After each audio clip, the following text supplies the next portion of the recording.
Kavi cümleler hem biznes Moldova için proyektin başı Thomas Fjörk nişanıdı Anikumrat'tan Karya yardım olacak devletin başka yaşamak punktlarına da. Данный проект будет реализовываться в двух городах, Сорока и Камрат, и 3 районах, Единец, Львова и Страшень. Этот проект будет кофинансироваться Германией, а также Европейским Союзом и будет длиться 4 года.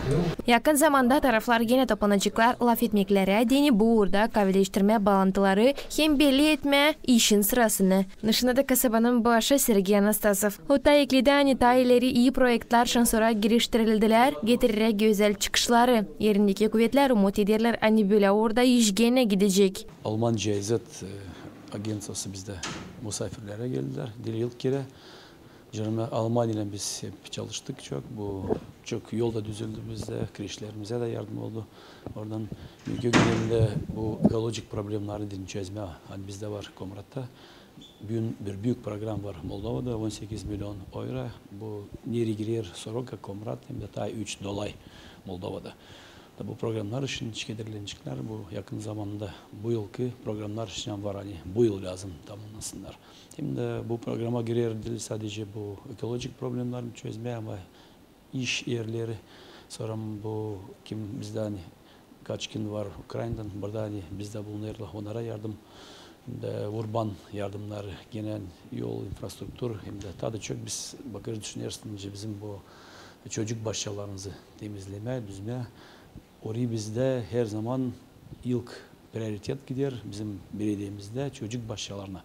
Çocuk başlar bizde değişerle, onlarla yavaş yavaş hem modern bizim Moldova'da.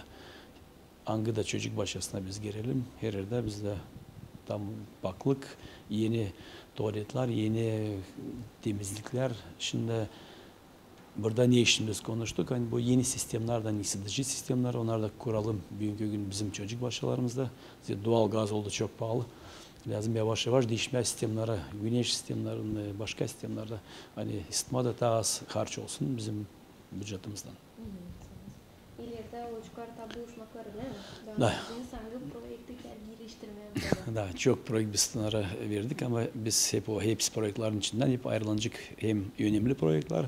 İleride doğru biz hep buluşacağız hem de kendi GIZ agentsiyası da bizde belediyede biz sınıra verdik bir yer, ofis nerede olacak? Onlar bizde burada olacaklar hep bizim bu belediyenin binanın içinde olacaklar. Yani daha yakın olsunlar bize yardımsız yurt dışından biz Komrat'ta düzenleyeceğiz.